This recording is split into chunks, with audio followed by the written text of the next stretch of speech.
नमस्ते दोस्तों, स्वागत है मेरे वीडियो में आपका। दोस्तों, आप लोग लाइक नहीं करते और शेयर भी नहीं करते और ना ही सब्सक्राइब करते हो, तो प्लीज़ लाइक कीजिए, शेयर कीजिए और सब्सक्राइब कीजिए, तभी तो मेरा मन करेगा ना आगे वीडियो बढ़ाने का। तो बिना देरी किए आगे बढ़ते हैं। अभिमान कुछ पल मन्नत को घूरता है और फिर उसे खींचकर अपने ऊपर कर लेता है। ये देख मन्नत की तो मानो सांसें ही रुक गई। क्या बोल रही थी तुम? अभिमान ने उसके गालों को अपनी उंगलियों से दबाते हुए कहा। तो मन्नत हंसते हुए कुछ कुछ भी तो नहीं। आप नींद में थे ना, तो मैं बस मच्छर मार रही थी। बोलते हुए वो उसके आसपास ताली बजाने लगती है, जैसे वो मच्छर पकड़ रही हो। इस रूम में कोई मच्छर नहीं है, पर हाँ, एक मधुमक्खी ज़रूर है जो इतनी रात को शहद चुराने के लिए निकली है। अभिमान ने उसे घूरते हुए कहा। आप मुझे मधुमक्खी कह रहे हैं? मन्नत ने मुंह बनाते हुए कहा। मैंने तो तुम्हारा नाम भी नहीं लिया, अभिमान ने तिरछा मुस्कुराते हुए कहा। पर इशारा तो मेरी ही तरफ था ना, सब समझती हूँ मैं, मन्नत ने उसे घूरते हुए कहा। तभी अभिमान ने एक झटके से उसे अपने नीचे कर लिया। कुछ नहीं समझती तुम, अगर समझती होती तो इतने रात को मेरे कमरे में कभी नहीं आती, अभिमान ने डेविल स्माइल करते हुए कहा। देखिए, मैं सिर्फ यहाँ माफ़ी मांगने आई हूँ, बाकी मुझे कोई शौक़ नहीं है रात को आपके ये जो सड़ा हुआ चेहरा देखने का, मन्नत ने कहा। और किस बात की माफ़ी? सुबह तो बड़े एटीट्यूड के साथ गई थी मुझे सुनाकर, तो फिर अब क्यों आई हो? अभिमान ने उसके ऊपर से वो चेहरा फेर कर पूछा। उसकी ये बेरुखी मन्नत को अच्छी नहीं लगती। वो अपनी उंगलियों को आपस में जोड़, उस दिन संगीत में मैंने आपसे जो कुछ भी सोची और आपको लेकर कहा, उन बातों को लेकर माफ़ी मांगनी थी। शायद मैंने थोड़ा ज़्यादा ही बोल दिया था। थोड़ा? अभिमान ने उसे घूरते हुए कहा। तो मन्नत धीरे से, नहीं, ज़्यादा, थोड़ा ज़्यादा बोल दिया था, पर मुझे सच में कोई आइडिया नहीं था कि सूची ऐसी लड़की है। आई एम रियली सॉरी, मैंने आपको बहुत कुछ बोल दिया, अभिमान दांत पीसते हुए। उसका नाम दोबारा मत लेना मेरे सामने। रोज़ उसे अपने सामने बर्दाश्त कर रहा हूँ, दिल जलाने के लिए वही काफ़ी है। उसकी बात सुन मन्नत अभिमान को देखती है तो उसका चेहरा पसीने से भीगा हुआ था। उस पर बेहिसाब गुस्सा था। मन्नत कुछ पल सोचती है और फिर अपनी बाहें फैला देती है। ये देख अभिमान अपना चेहरा सख्त कर, कोई ज़रूरत नहीं है, फिर मैं पास आऊँगा तो तुम कहोगी दूर रहिए, इसलिए पास ही मत बुलाओ। उसकी बात सुन मन्नत गहरी सांस लेकर, इस बार नहीं कहूँगी, पक्का। उसकी बात सुन अभिमान कुछ पल उसे देखता है और फिर उसकी गोद में अपना सिर रख देता है और अपने दोनों हाथों को उसकी कमर पर मजबूती से लपेट देता है। मन्नत को थोड़ा अलग सा लग रहा था।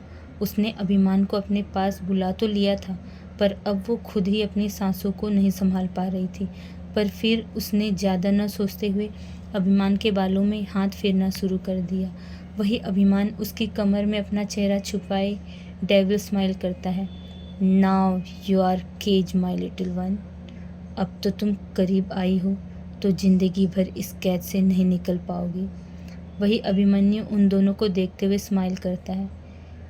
He is such a mastermind. क्या प्लान बनाया था इन्होंने? मतलब जो मन्नत सुबह तक इन पर चीख चिल्ला रही थी, कैसे अभी उन पर प्यार जता रही है। भले ही बोल मेरे थे, पर दिमाग तो इन्हीं का था। ऐसे ही थोड़े ना ये मेरे रोल मॉडल हैं। कहते हुए अभिमन्यु सीधा नीचे जाकर अपने कमरे में चला जाता है। थोड़ी देर बाद अभिमान उससे अलग होता है और उसके चेहरे को देखता है तो उसकी नज़रें सर्द हो जाती हैं और वो गुस्से से कांपते हुए उसके गालों को देख, ये किसने किया? उसकी बात सुन मन्नत हड़बड़ा जाती है और इधर उधर देखने लगती है। ये देख अभिमान उसका चेहरा अपनी तरफ कर गुस्से में, इधर देख कर जवाब दो, किसने हाथ उठाया तुम पर? उस जन्नत ने? तभी मन्नत जल्दी से अपना सर नाई में हिलाते हुए, नहीं नहीं, उन्होंने कुछ नहीं किया, ये तो मम्मा ने किया। कहते हुए मन्नत रुक जाती है। तो अभिमान की मुट्ठियाँ कस जाती है। मैं उन्हें छोड़ूंगा नहीं। उनकी हिम्मत कैसी हुई तुम्हें मारने की? अभिमान ने गुस्से में कहा। तो मन्नत उसके पास आकर जल्दी से, नहीं प्लीज़, आप कुछ नहीं करेंगे, वो मम्मा है मेरी। सो वॉट, जो भी है वो तुम्हारी, किसी को भी हक नहीं है तुम्हें चोट पहुंचाने का, अभिमान ने सर्द आवाज में कहा। अगर आपने उनके साथ कुछ भी किया ना तो, कहते कहते मन्नत रुक गई। अभिमान उसे घूरते हुए, तो आंखें दिखाना बंद कीजिए, धमकी सोचने में टाइम लगता है, कोई स्क्रिप्ट थोड़ी रट कर आई हूँ मैं, मन्नत ने आंखें छोटी करते हुए कहा। तो अभिमान ने बिना कुछ बोले उसके गालों पर अपने होंठ रख दिया। ये महसूस कर मन्नत की आंखें बड़ी हो गई। अभिमान धीरे धीरे मन्नत के पूरे गाल को चूमता है और फिर उसकी सूजी हुई आंखों को भी एक एक कर किस करता है। मन्नत समझ ही नहीं पाई अभिमान कब उसकी आंखों से होते हुए उसके होठों पर आ गया। अभिमान ने उसे हल्का सा उठाकर अपने ऊपर गिरा लिया और पीछे से ही उसके बालों को पकड़ उसे काफ़ी पैशनेट होकर किस करने लगा। वही मन्नत को अब घर जाना था क्योंकि थोड़ी ही देर में सुबह होने वाली थी और आज कॉकटेल पार्टी थी जिसकी शॉपिंग के लिए मन्नत को जन्नत और उसकी कज़िन के साथ जाना था। पर अभिमान उसे छोड़ने के मूड में बिल्कुल भी नहीं लग रहा था। थोड़ी ही देर में अभिमान मन्नत को छोड़ देता है और मन्नत अभिमान के सीने पर सर रख गहरी सांस लेते हुए, तो आपने मुझे माफ़ कर दिया ना? तुम्हारा सॉरी बोलने का अंदाज काफ़ी बोरिंग था little one, I am not impressed, अभिमान ने उसे देखते हुए कहा। अच्छा तो फिर कैसे बोलते हैं सॉरी? मन्नत ने यूं ही मासूमियत में पूछ लिया। उसकी बात सुन अभिमान मुस्कुराते हुए उसके होठों को देखता है तो मन्नत उसे घूरते हुए, अपना सॉरी, अपना थैंक यू अपने पास रखिए, मेरा आपको दूर से ही नमस्ते, कहते हुए मन्नत उसके ऊपर से उठ जाती है। तभी अभिमान एक बार फिर उसे अपने ऊपर खींच लेता है। छोड़िए मुझे, मेरे घर जाना है, मन्नत ने चिढ़ते हुए कहा। चली जाना, पहले मॉर्निंग रोमांस तो हो जाए, अभिमान ने मुस्कुराते हुए कहा। छी, एक बच्ची के सामने ऐसी बात करते हुए आपको शर्म नहीं आती? मन्नत ने अपने कानों पर हाथ रखते हुए कहा। ओके सो कोई बात नहीं, हम डायरेक्ट काम करते हैं, कहते हुए अभिमान उसकी गर्दन पर अपने होठ चलाने लगता है। तभी अभिमन्यु की आवाज़ आती है। मामी जी के साथ रोमांस बाद में कर लीजिएगा, अभी उन्हें जल्दी से रवाना कीजिए क्योंकि माँ उठ चुकी हैं और आपके कमरे की ही तरफ आ रही हैं। ये सुनते ही मन्नत ने अभिमान को ढकेलकर खुद से दूर किया और भागकर कमरे से बाहर चली गई। ये देख अभिमान मुस्कुराते हुए, ये मेरी ज़िंदगी की सबसे खूबसूरत सुबह है, और फिर अभिमान वॉशरूम में चला जाता है। अभिमान थोड़ी देर में फ्रेश होकर नीचे आता है तो उसकी नज़र नीचे मंदिर में मिथिला जी के पास बैठी मन्नत पर जाती है जिसने लाइट पर्पल कलर की प्लेन साड़ी पहनी हुई थी। ये देख अभिमान का गला सूखने लगता है। उसकी नज़र मन्नत के पीठ और कमर पर टिकी हुई थी। अभिमान, मिथिला जी की आवाज़ से अभिमान अपने सेंस में वापस आया और उनके पास आ गया। मन्नत, अभिमान और बाकी सबको आरती दे दीजिए, हम नाश्ता देख कर आते हैं, कहते हुए मिथिला जी वहाँ से चली जाती हैं और मन्नत पूजा की थाली लिए अभिमान के पास आ जाती है। अभिमान मुस्कुराते हुए आरती ले लेता है और बाकी सब भी आरती ले लेते हैं। मन्नत आरती रखने के लिए झुकती है कि तभी उसके बाल आगे आ जाते हैं और आरती को छूने ही वाले थे कि तभी मिथिला जी उसके बालों को एक साइड कर देती हैं। ये देख मन्नत राहत की सांस लेती है। आपके ये खुले लंबे बाल बहुत सुंदर लगते हैं, पर फिलहाल इन्हें बांध लीजिए नहीं तो जल जाएंगे, मिथिला जी ने मुस्कुरा कर कहा। तो मन्नत ने सिर हिला दिया और मिथिला जी वहाँ से चली गई। मेरी हेयर क्लिप कहाँ गई? रात को तो लगा कर आई थी मैं, शायद चढ़ते वक्त बाहर गिर गई होगी, सोचते हुए मन्नत बाहर निकलकर घर के पीछे वाले हिस्से में आ जाती है तो उसे उसकी हेयर क्लिप झाड़ियों के बीच अटकी मिल जाती है। उसे उठाकर मन्नत अपने बाल बांध लेती है और वहाँ से जाने लगती है। तभी उसकी नज़र एक फ़ोन पर जाती है जो वहीं ज़मीन पर गिरा हुआ था। ये तो जीजू का फ़ोन है, कहते हुए मन्नत फ़ोन उठा लेती, पर फ़ोन स्क्रीन पर नज़र जाते ही उसके चेहरे पर गुस्सा आ जाता है। इसका मतलब उन्होंने मुझसे झूठ बोला। वहीं जन्नत और सिमाइका भी घर के अंदर आ जाती हैं। मन्नत कहाँ है? दिव्या, तुमने तो कहा था वो तुम्हारे साथ है, जन्नत ने पूछा। मन्नत मन्नत तो अभी यहीं थी, अचानक कहाँ चली गई? दिव्या ने आसपास देखते हुए कहा। तभी जानकी जी नीचे आते हुए, मन्नत तो बाहर कहीं चली गई, मैंने अभी ऊपर देखा। उनकी बात सुन अभिमान कुछ पल सोचता है और फिर बाहर चला जाता है। मन्नत अभी तक घर के मेन एंट्रेंस तक नहीं पहुंची थी, पर उसके कदम काफ़ी तेज थे। वो घर की दहलीज के बाहर जाने ही वाली थी कि तभी अभिमान उसका हाथ पकड़ अपने पास खींच लेता है और मन्नत उसके सीने से सट जाती है और उसकी आंखें अभिमान की लाल आंखों से मिल जाती है। मुझे बिना बताए कहाँ जा रही थी तुम? अभिमान ने सर्द आवाज़ में पूछा।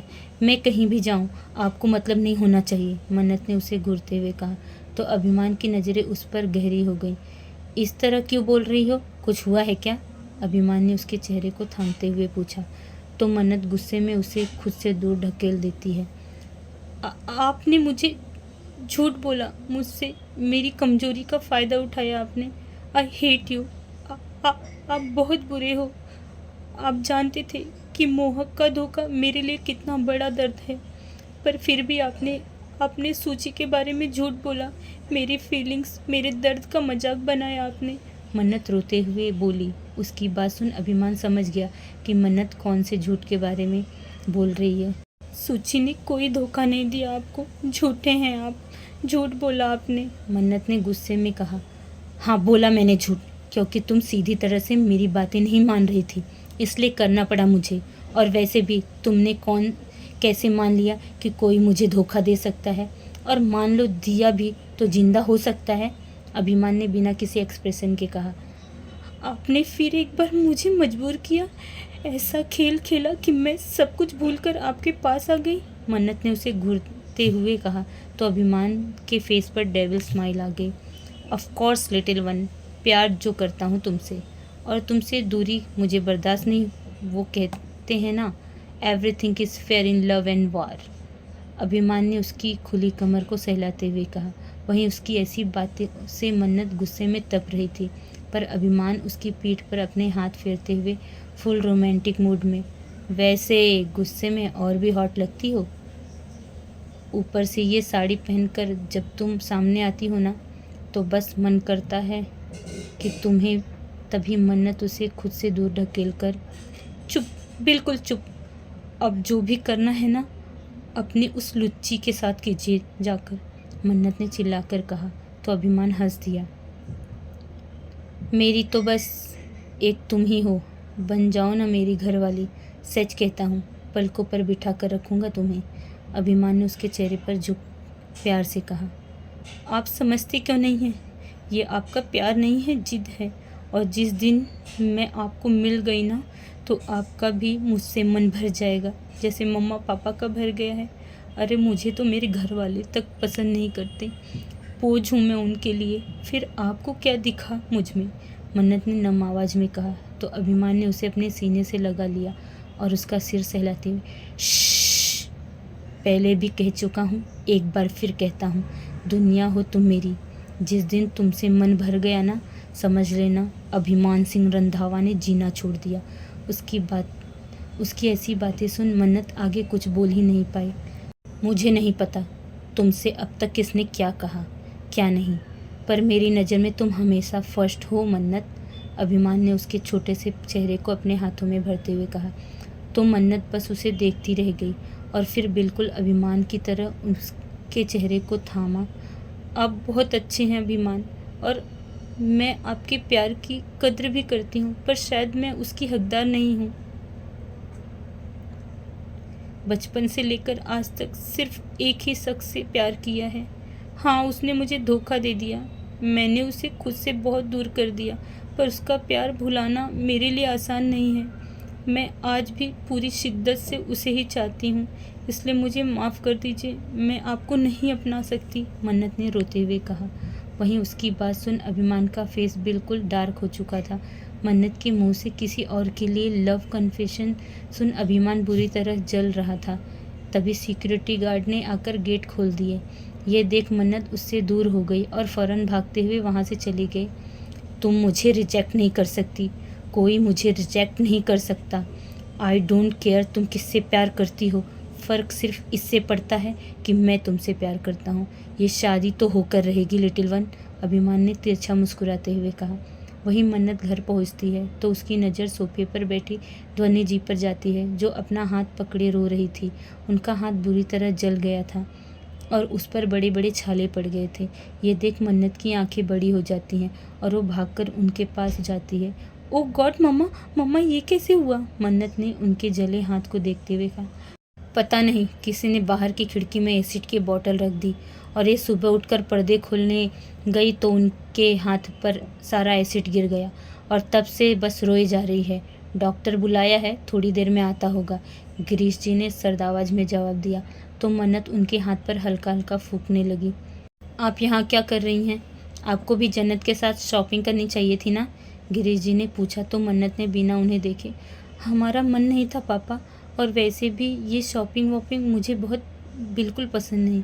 तभी ध्वनि जी रोते हुए, अरे अच्छा हुआ बेटा तू आ गई, अब इस हाल में मेरा ख्याल रखने वाला भी तो कोई होना चाहिए ना। उनकी बात पर मन्नत ने सर हिला दिया। अचानक ही मन्नत का फ़ोन बज उठा और मन्नत का सारा ध्यान ध्वनि जी के हाथ पर था, इसलिए उसने बेख्याली में ही फ़ोन उठा लिया और अपने कान से लगा लिया। पनिशमेंट ठीक से तो मिली है ना लिटिल वन? ये सुनते ही मन्नत की आंखें बड़ी हो गई और वो तुरंत किचन की तरफ आ गई। ये सब आपने किया? पर क्यों? मैंने मना किया था ना? मन्नत ने हैरानी से पूछा। तुमने मना किया इसलिए तो उन्हें जान से नहीं मारा, और फिर हमारी शादी में उन्हें अपने हाथों से तुम्हारा कन्यादान भी तो करना है, इसलिए काटा भी नहीं। पर अब आंटी जी महीनों तक तुम पर तो क्या किसी और पर भी हाथ नहीं उठा पाएंगी। बोलते हुए अभिमान डेविल हंसी हंसने लगता है। वही मन्नत गुस्से में, ये सब साइकोगिरी करके कोई फ़ायदा नहीं है, क्योंकि मैं शादी तो अब तुमसे बिल्कुल नहीं करूँगी। कहते हुए मन्नत ने फ़ोन कट कर दिया और फिर गहरी सांस लेते हुए अपने बालों को अपनी मुट्ठी में भर। ओ गॉड, ये इंसान पूरा पागल है, कब एक पल में किसके साथ क्या कर जाए भनक भी नहीं लगती। कैसे डील करूँगी मैं इससे? मन्नत ने परेशान होते हुए अपने मन में सोचा। मन्नत अपने कमरे में बैठी हुई थी। उसके सामने बहुत सी किताबें खुली हुई थी और वो अपने हाथ में पकड़े पेन से अपना सिर खुजला रही थी। उसके चेहरे पर इस वक्त फ्रस्ट्रेशन थी। सब कुछ तो ठीक से किया था, फिर आंसर रॉन्ग क्यों आ रहा है? मन्नत ने पाउट बनाते हुए कहा। वो इस वक्त मैथ्स प्रॉब्लम सॉल्व कर रही थी।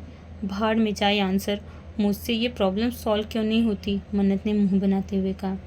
क्योंकि तेरा दिमाग तेरे घुटने में है, उन्हें थोड़ा ठोक कर देखना कैसे घोड़े की स्पीड से चलता है तेरा दिमाग। सामने से एक आवाज़ आई, जिसे सुन मन्नत सामने देखती है तो रक्षित दरवाजे से टिककर खड़ा उसे ही देख रहा था। मेरा दिमाग बिल्कुल ठीक है, समझा?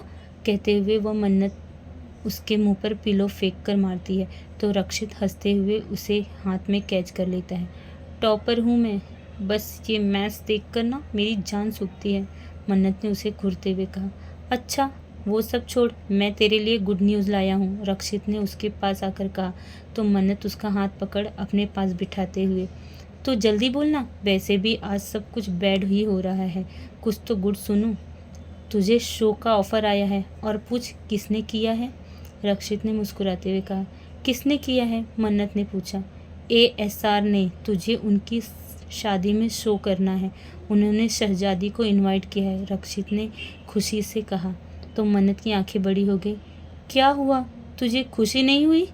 तुझे इतने बड़े लोगों के बीच गाने का मौका मिला, मन्नत सोच वहाँ शो करने के बाद तुझे और कितने सारे ऑफर्स आएंगे, रक्षित ने कहा। तो मन्नत इरिटेट होते हुए, अरे चुप कर यार, बोले ही जा रहा है, बोले ही जा रहा है। तुझे पता है ASR है कौन? एशिया का सबसे रिच बिजनेसमैन, रक्षित ने उसे देखते हुए कहा। तो मन्नत उसे घूरते हुए, और वो इंसान भी जिसने तुझे किडनैप किया था। उसकी बात सुन रक्षित की आंखें बाहर आ गईं। और तुझे पता है उनकी शादी किससे हो रही है? मन्नत ने कहा। तो रक्षित ने अपना सिर नामे हिलाया। मुझसे। उसकी बात सुन रक्षित को खांसी आने लगी। वॉट? रक्षित ने अपने मुंह पर हाथ रखते हुए कहा। तो मन्नत ने अपना सिर हाँ में हिला दिया। इसका मतलब तू अपनी ही शादी में गाना गाएगी? रक्षित ने कहा। शट अप, मना कर दे उन्हें, और वैसे भी एक छोटी सी यूट्यूबर के ना आने से कोई फ़र्क नहीं पड़ेगा, मन्नत ने कहा। सीरियसली? सिमाइका ने शॉपिंग बैग्स लिए अंदर आते हुए कहा। तू 19 मिलियन सब्सक्राइबर की मालकिन है।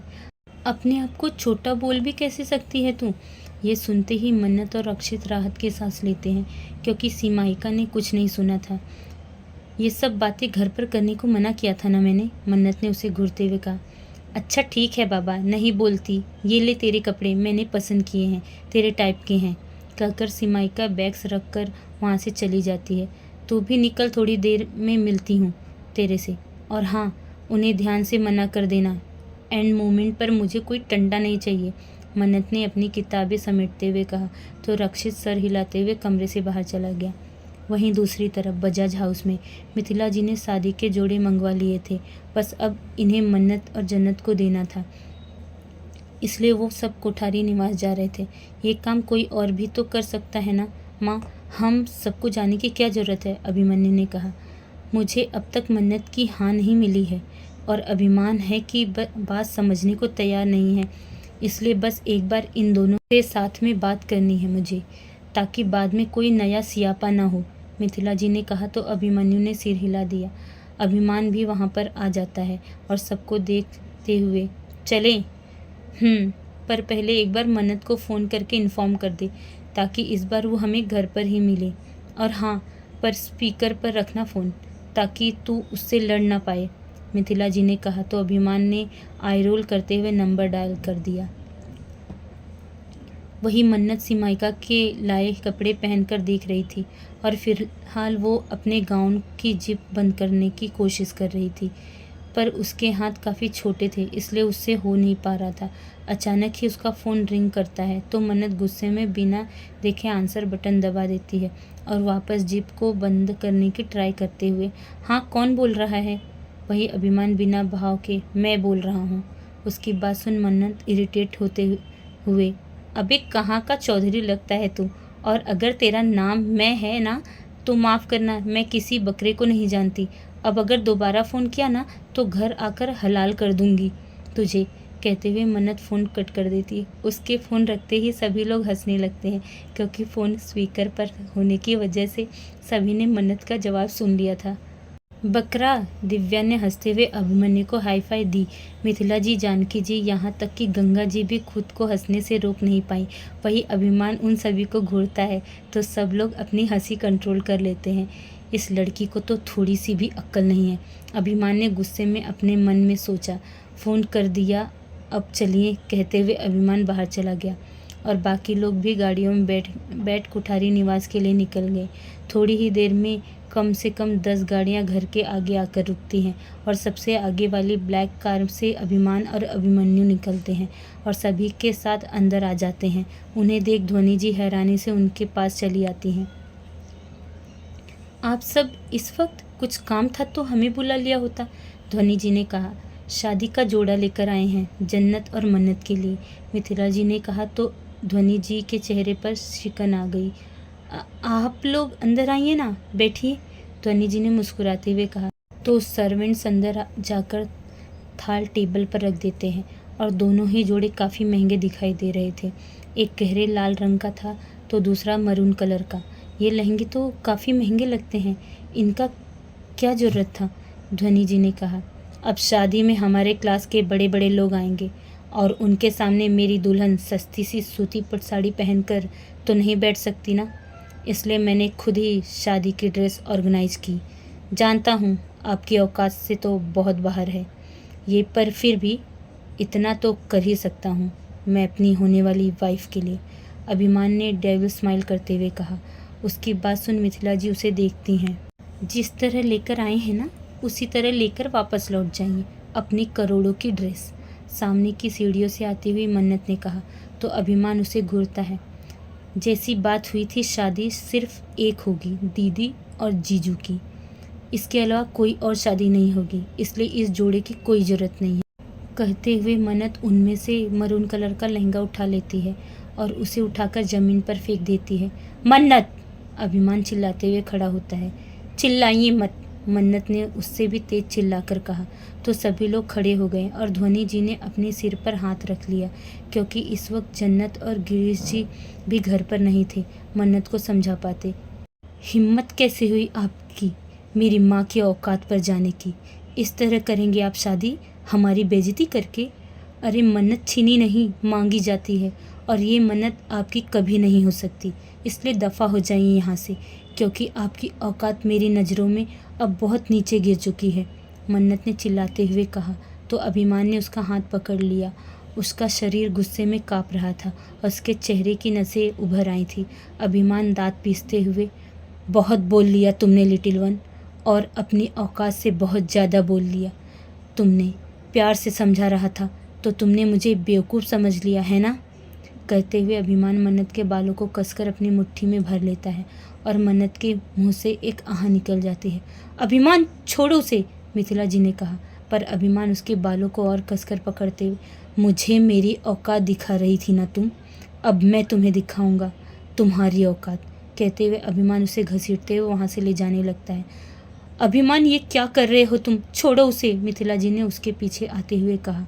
तो अभिमान उनकी तरफ मुड़, कोई पार्टी कोई रस्म नहीं होगी, अब शाम को सीधा शादी होगा, अभिमान ने तिरछा मुस्कुराते हुए कहा और मन्नत को अपने कंधे पर उठाकर वहाँ से ले गया। थोड़ी देर बाद अभिमान की कार बजाज हाउस के आगे आकर रुकती है और अभिमान मन्नत को ज़बरदस्ती खींचते हुए अपने रूम में ले जाकर छोड़ देता है, जिससे मन्नत मुंह के बल गिर जाती है। शादी के मंडप में मिलते हैं लिटिल वन, अभिमान ने सर्द आवाज़ में कहा और दरवाज़ा मन्नत के मुंह पर बंद कर दिया। मन्नत रोते हुए दरवाज़ा पीटने लगती है। दरवाज़ा खोलो, आप मुझे यहाँ बंद करके नहीं रख सकते, खोलो दरवाज़ा, मैं कह रही हूँ अच्छा नहीं होगा। मन्नत चिल्ला रही थी पर कोई फ़ायदा नहीं था। अभिमान ने सबको मना कर रखा था और उसकी बात घर में कोई चाहकर भी नहीं टाल सकता था। क्या अभिमान कर लेगा मन्नत से ज़बरदस्ती शादी, या होगा कुछ और? जानने के लिए सुनते रहिए ये स्टोरी इश्क या कैद, सिर्फ सोना स्टोरी पर। मेरे चैनल को लाइक कीजिए, शेयर कीजिए और सब्सक्राइब करना मत भूलिएगा। तो आज के लिए इतना ही, बाय बाय।